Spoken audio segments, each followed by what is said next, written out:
Assalamualaikum warahmatullahi wabarakatuh. Shalom, salam sejahtera bagi kita semua. Perkenalkan, saya Ricardus Ferrybertus Nikat, SPD MPD, dosen pada program studi pendidikan fisika, Fakultas Keguruan dan Ilmu Pendidikan, Universitas Musamus Merauke. Pada kesempatan kali ini, izinkanlah saya menyampaikan deskripsi perkuliahan pada salah satu mata kuliah yang saya ampu pada program studi pendidikan fisika Fakultas Keguruan dan Ilmu Pendidikan Universitas Musamus.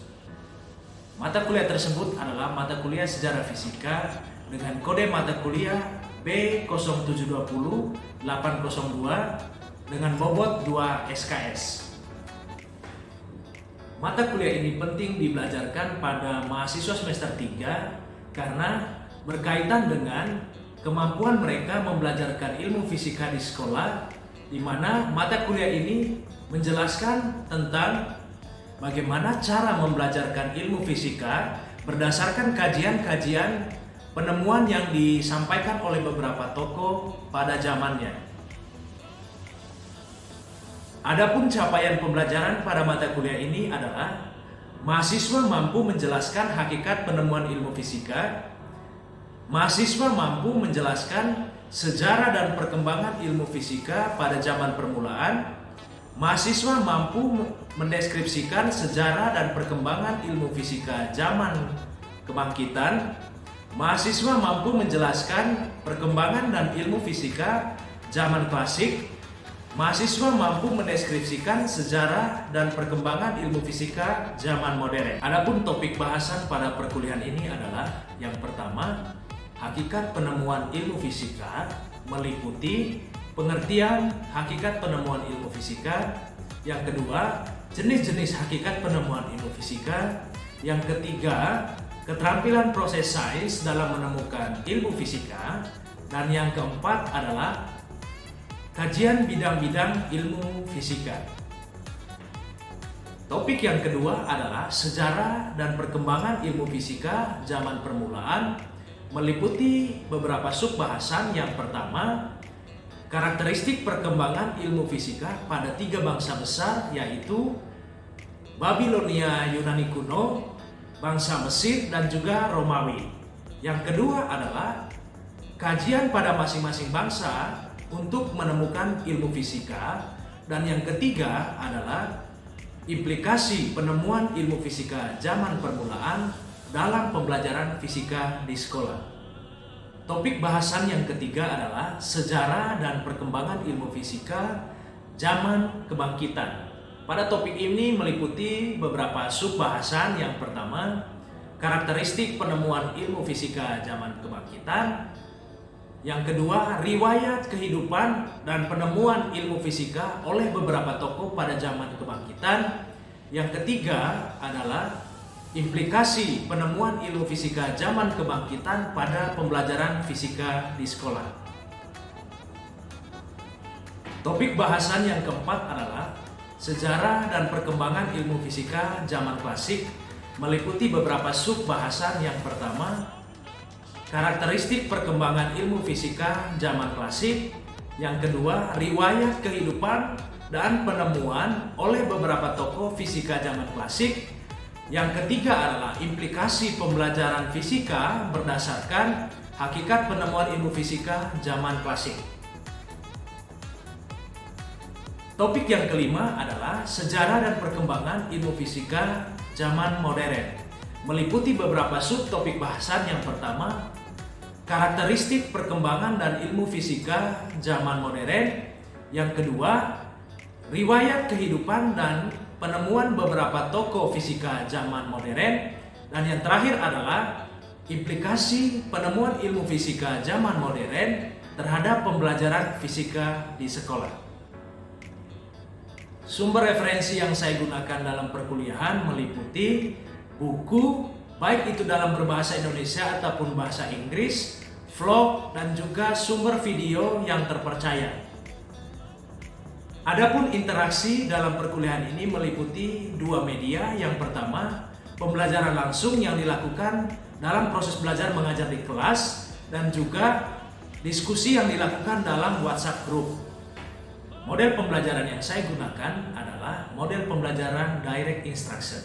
Model ini menekankan keaktifan mahasiswa melalui beberapa metode. Yang pertama adalah presentasi, diskusi, tanya jawab, dan juga ceramah interaktif. Kriteria penilaian yang saya lakukan dalam proses perkuliahan meliputi 3 ranah. Yang pertama, aspek psikomotorik atau keterampilan. Yang kedua adalah aspek kognitif atau pengetahuan. Yang ketiga adalah aspek sikap atau afektif.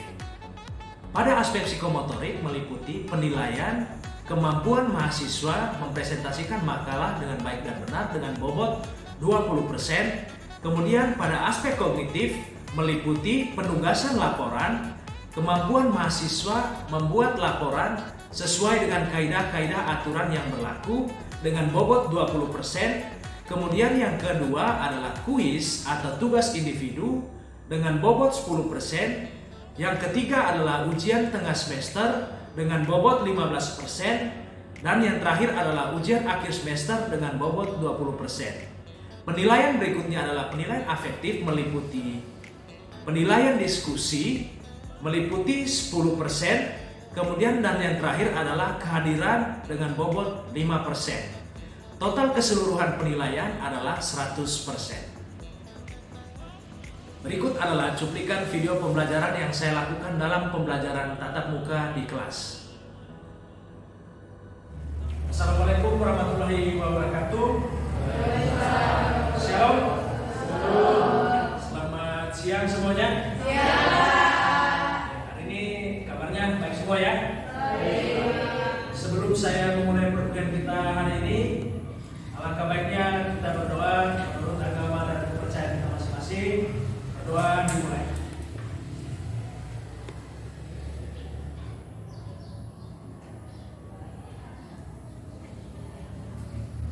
Doa selesai. Oke, baik. Saya lihat dulu satu persatu. Ada yang tidak hadir? Siapa yang tidak hadir? Raisa dan Astiti.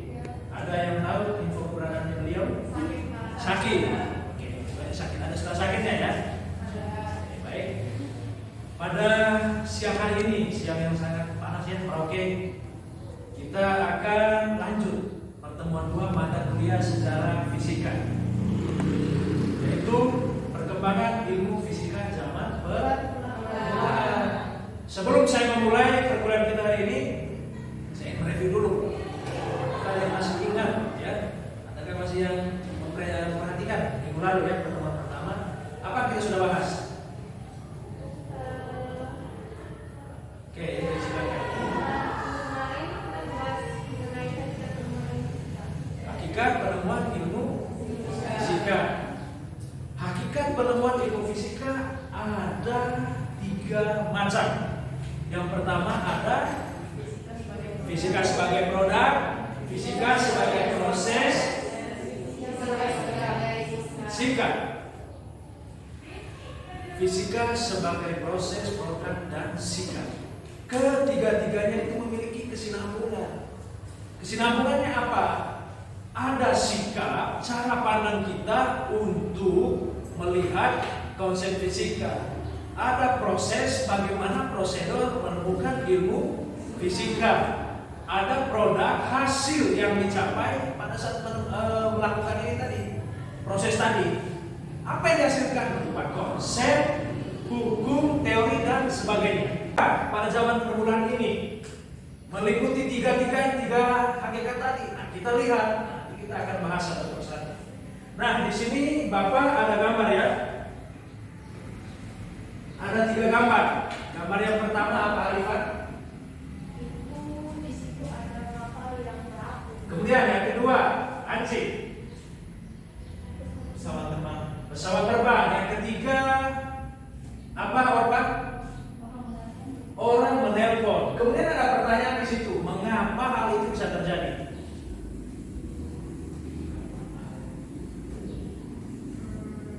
Mengapa hal itu bisa terjadi? Oke, karena ada gaya aku. Prinsip gaya aku mengandung hukum apa, Siti? Archimedes. Nah, sekarang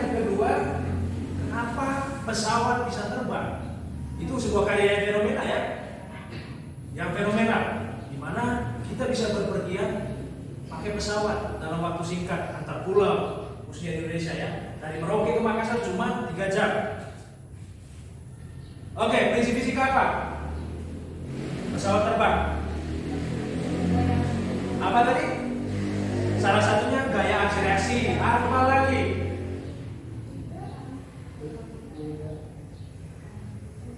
Apa? Efraim? Siapa? Alifah? Ketika pesawatnya sudah di udara itu dengan konsep fluida. Fluida apa? Fluida dinamis. Nah, fluida salah satunya memanfaatkan udara, tekanan dan kelajuan udara. Nah, memang ini merupakan dua contoh ini tadi sudah menerap. Nah, yang ketiga sekarang ada orang menelpon, kenapa kok kita bisa menerima pesan suara? Oke, angkat tangan dong. Kenapa? Satu-satu. Karena ada. Ayo jangan melambung. Oke, silakan. Diperbesar suaranya. Karena ada gelombang elektromagnetik. Suara dipancarkan dari pemancar handphone ya. Kemudian sinyal mengantarkannya itu melalui gelombang elektromagnetik berupa pesan suara. Nah, ketika contoh ini merupakan penemuan yang sangat luar biasa dari ilmu fisika ya.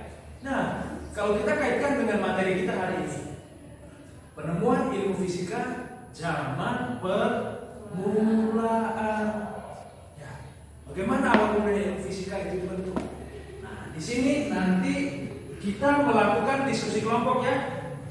Ada kelompoknya siapa yang presentasi hari ini? Oke, Anissa dengan Ilham hadir ya. Hari ini Anissa dan Ilham akan melakukan melakukan presentasi ya. Kemudian nanti diikuti oleh diskusi kelas, langsung diskusi kelas saja ya.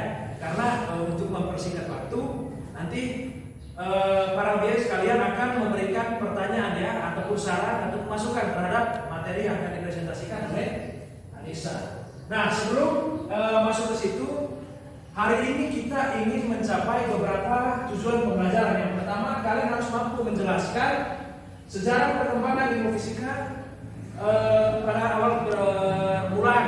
Kemudian yang kedua, kalian harus bisa mampu menjelaskan karakteristik penemuan ilmu fisika pada zaman permulaan. Yang ketiga adalah membandingkan cara penemuan ilmu fisika pada masing-masing kelompok masyarakat tadi ya. Saya sempat singgung di pertama tadi. Kalian bisa membandingkan bagaimana masyarakat itu membandingkan. Kemudian yang keempat, mahasiswa kalau kalian mampu menerapkan konsep fisika sehari-hari atau pada zaman itu ke zaman yang sekarang. Nah, misalnya kalian bisa mengajarkannya di sekolah, itu caranya bagaimana? Itu yang kita akan gali pada hari ini. Oke? Sampai di sini paham? Paham. Oke, kita lanjut.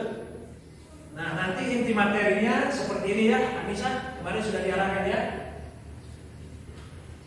Oke, waktunya diskusi kelas. Jadi total waktunya itu 20 menit. Untuk presentasinya 5 menit, diskusi kelasnya 15 menit ya. Oke, Siti sudah mulai mengantuk. Semangat dong ya. Oke ya. Jadi sekarang kita berikan kesempatan kepada kelompok 2 ya. Sekarang kelompoknya Anissa untuk menampilkan presentasinya. Waktu dan tempat saya persilakan. Anissa.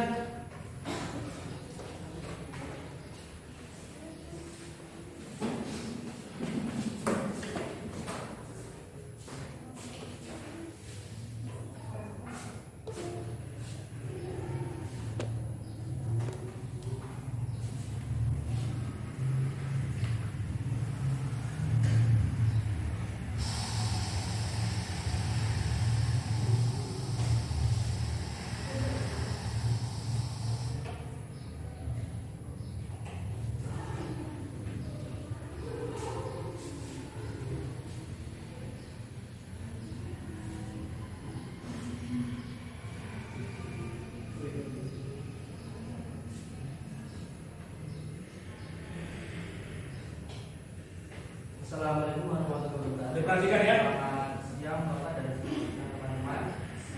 Siang. Di atas dokter saya berikan di sini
merupakan suatu periode yang sangat penting dalam sejarah peradaban manusia. Karena pada waktu itu terjadi perubahan-perubahan pola pikir manusia dari mitosentris atau percaya mitos menjadi logosentris, yaitu berpikir logis.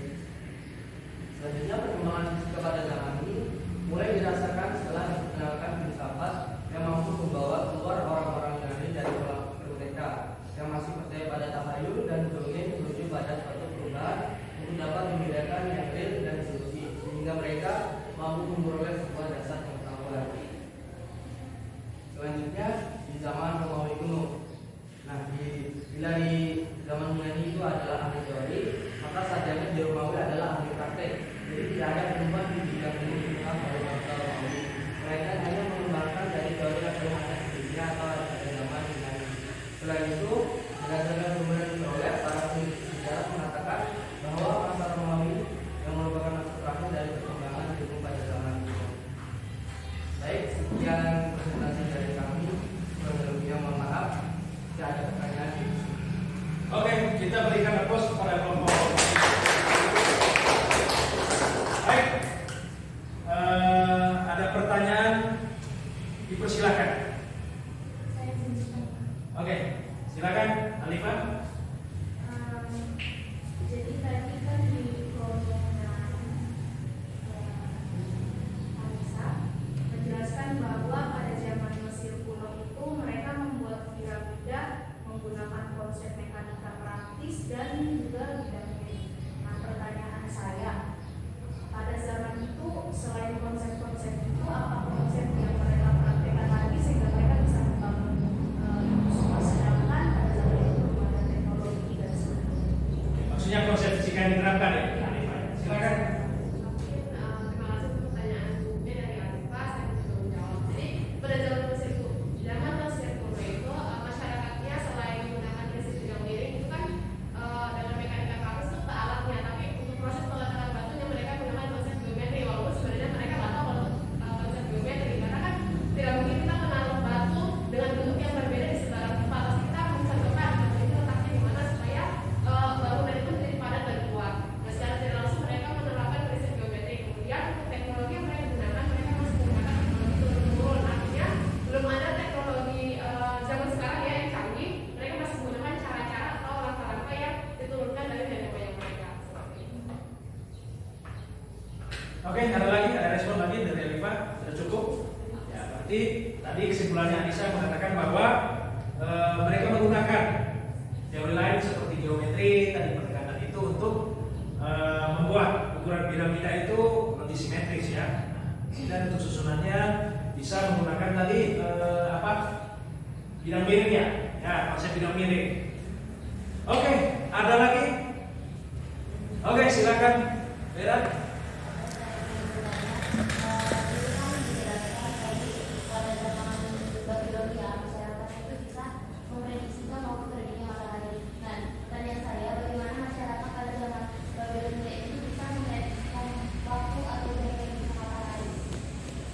Oke, sudah jelas, Indonesia silakan.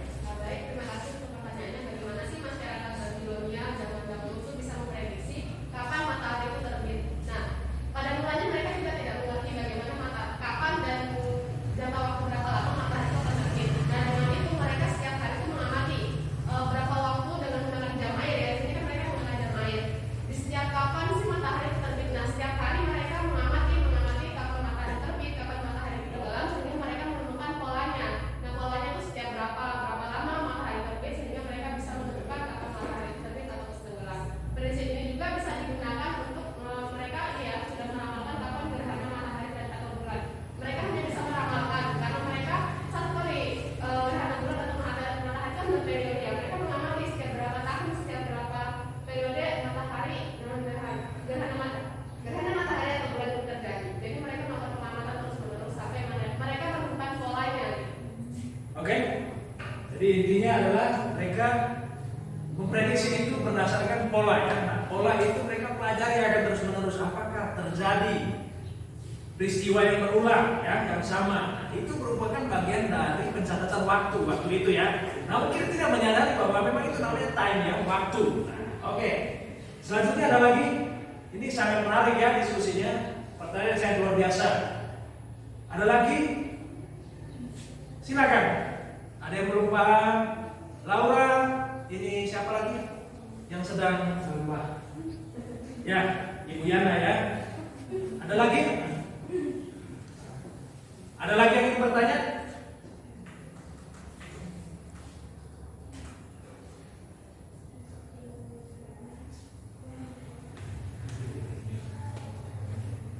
Oke, kalau tidak ada yang ingin bertanya, sekali lagi kita berikan aplaus kepada kelompoknya Anissa. Oke, silakan kembali Anissa. Boleh kembali ke ininya.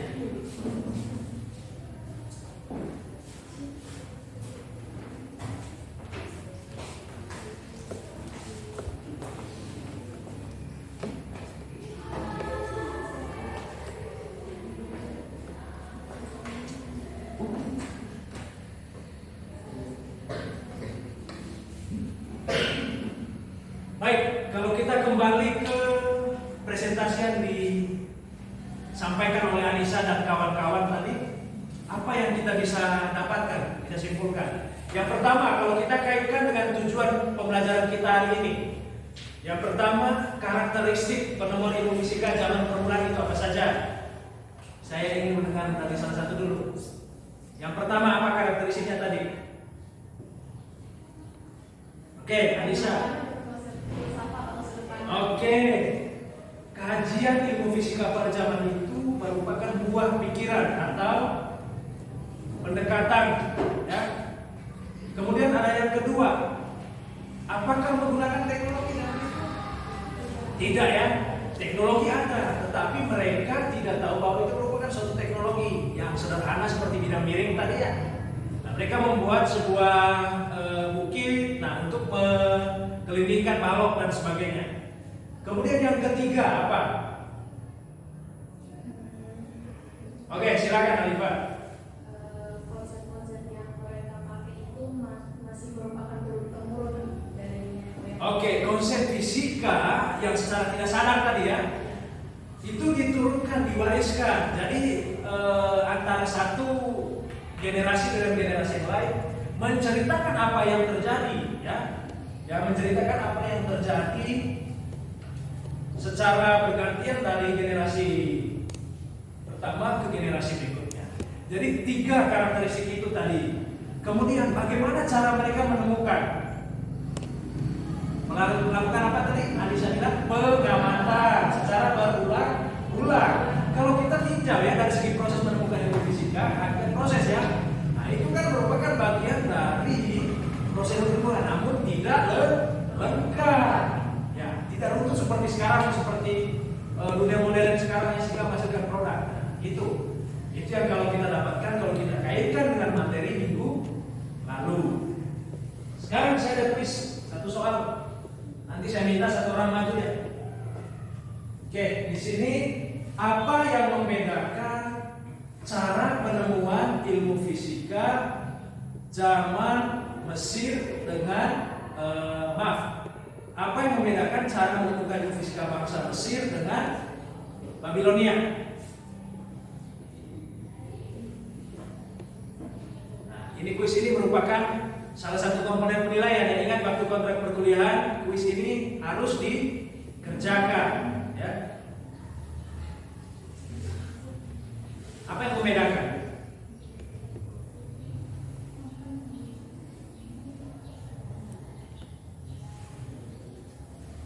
Mesir tadi apa? Oke, saya hitung 1 sampai 10. Supaya apa? Kalau misalkan yang lain presentasi, mungkin yang lain sedang mengantuk, sedang melamun ya. Oke, saya tunjuk saja.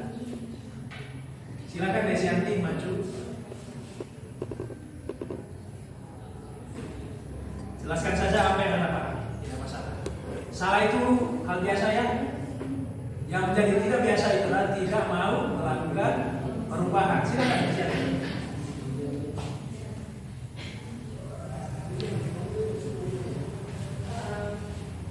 baik Pak dan teman-teman, perbedaan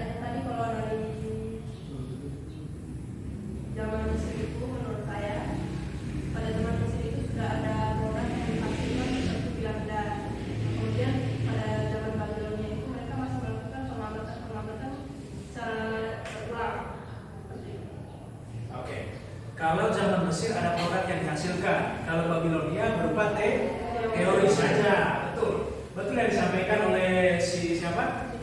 Salah satunya yaitu yang satu berteori, yang satunya dia menghasilkan karya ya dalam bentuk produk. Memang kita perlu mengkaji lebih dalam ya. Jadi memang tersirat, tapi kalau kita gali, kita lihat konsep yang ada, kita bisa mengetahui. Nah, memang ketiga bangsa ini, kenapa kok ketiga bangsa ini disorot pada waktu itu? Karena memang orang lain iri dengan kejayaan kemakmuran mereka sudah bisa bangun ini. Nah, orang sudah melihat di situ. Kita berikan pos kepada desa. Oke, karena tadi kita sudah kuis ya, berarti adalah di antara salah satu yang sudah paham ya. Oke, sekarang saya ingin kesediaannya untuk menyimpulkan apa yang sudah kita dapatkan pada hari ini. Cik satu.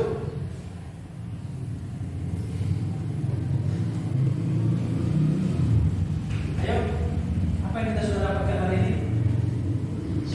Apa sudah kita peroleh hari ini? Tinggal mengulang saja juga tadi. Apa? Alifan?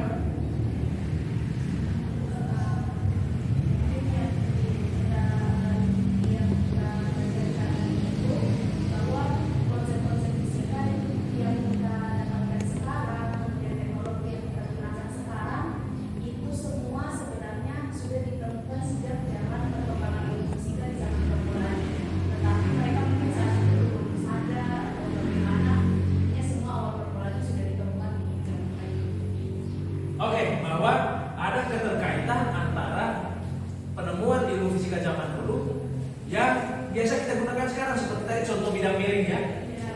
Bidang miring itu masih kita gunakan, bisa lestarikan sampai sekarang.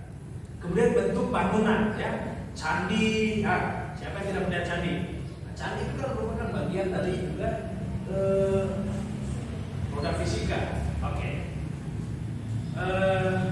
Karena waktu sudah habis ya, sudah hampir selesai. Demikianlah perkuliahan kita pada siang hari ini. Kurang lebihnya Bapak mohon maaf. Assalamualaikum warahmatullahi wabarakatuh. Selamat siang. Oh ya, sebelum saya akhiri juga ya, saya ingatkan minggu depan siapa yang presentasi? Oh, kelompoknya Alifah tentang perkembangan ilmu fisika zaman Renaissance ya, kebangkitan.